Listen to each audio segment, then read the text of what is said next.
Just filed for divorce on WW in affair fog, scared. I can't believe I've gotten to this point in my marriage already. A month ago, I would have never imagined anything like this happening. So far, our marriage had been perfect. We never left each other's sides, we had fantastic. We went on weekend date nights every week, and we always had each other's backs no matter what happened. I've done all in my power to ensure she's had a happy and fulfilling life. After knowing him for around 2 months, my wife established an emotional relationship with a man she met at the gym, then met at a party.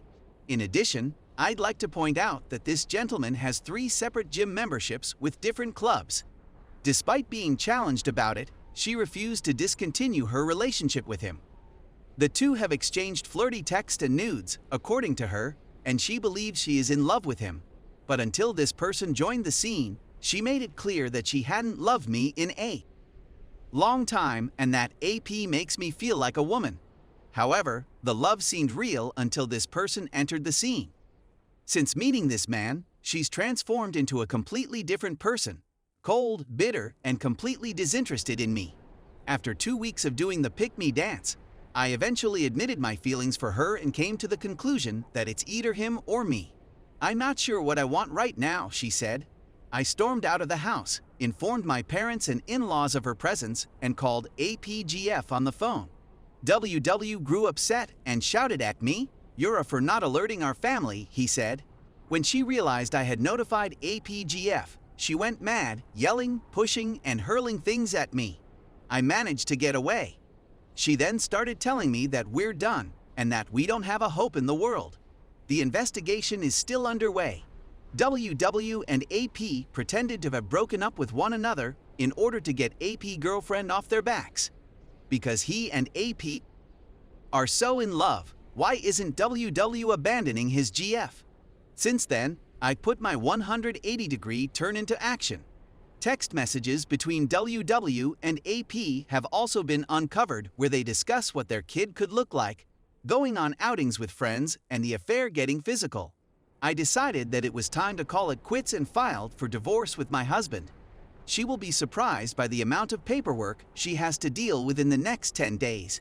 She'd probably never expect me to do anything like this, which is a good thing in this case. To convince her that I am serious and that I'm not only a backup plan, I must show my commitment to her. Upon her conviction, I intend to go nuclear, informing her family of everything she has been doing with AP recently, providing proof of continuing affair and physicality of affair to AP girlfriend, terminating her gym membership, withdrawing my money from our joint account, and forcibly removing her from the house. She is serving me and doing all of these things, and I am afraid of them, but I know that they are important if I am to be able to clear the fog from my vision.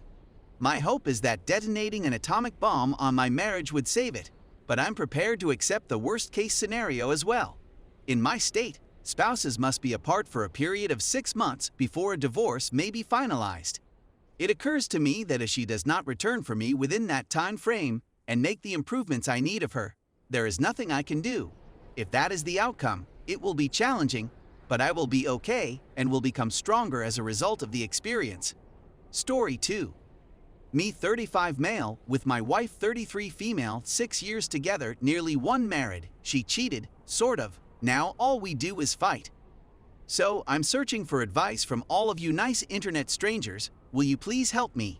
Basically, I discovered my wife having a mostly text-based affair with an old coworker a few weeks ago and reported it to the authorities. They had met and made out once before I discovered them, and things had progressed by the time I discovered her. They were trying to find out ways to meet, and she had begun to email nude images. I was shocked and disappointed, since I had no clue what was going to happen. We have 2 young children, and although our relationship is far from flawless, it has always seemed to be good to many who have seen it. So how did we end ourselves in this situation?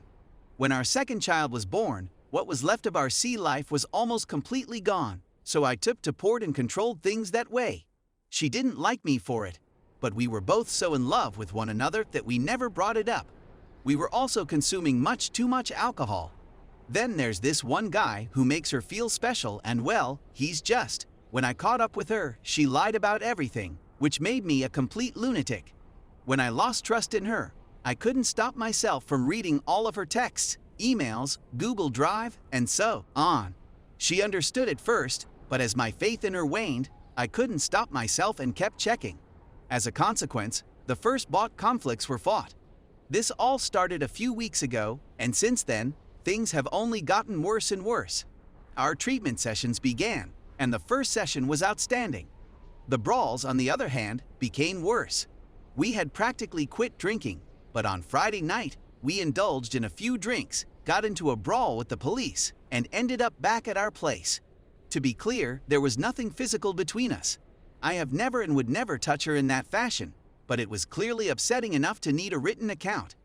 I slept with her parents the night before, and she had stayed with them the night before that. During the day, we're kind to one another for the sake of the children, and when the children have gone to bed, we're absolutely respectful to one another, but we're no longer sharing a bed. This is quite tough for me. But I understand that she demands it, so I'm doing everything I can to comply. We have another therapy session scheduled for tomorrow, and she has said that she is still willing to attempt to resolve the situation, but that I should be prepared for what will happen if we are unable to do so. I can't imagine my life without her, and I hope and pray that it never comes to that.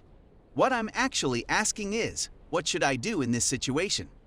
What I know more than anything is that it will take time and that apologies, although necessary, do nothing to assist the situation. The previous disagreement has convinced me that I will no longer consume alcoholic beverages. Regrettably, I know that it would not have gone as far if we had been sober. Is there anybody else who has gone through anything similar? What steps did you take to cope with it? Update. This post since, although I didn't want to go into detail about why the police were called, it wouldn't be fair of me not to include some elements that illustrate how my wife is now feeling, so here we go. After a few drinks and a movie on Friday night, things were going swimmingly until we hit this sour point that has been occurring whenever we drink, and hence stopped, at which point a fight erupted, the details of which I am not sure I remember.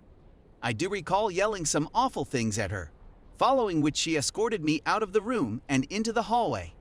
I left for a few minutes, called a few of friends to see if they could help me find a place to stay, but no one answered, so I had the brilliant idea to go have a drink and come back. Because the bedroom door was still locked, I had to step outside and enter via the open window.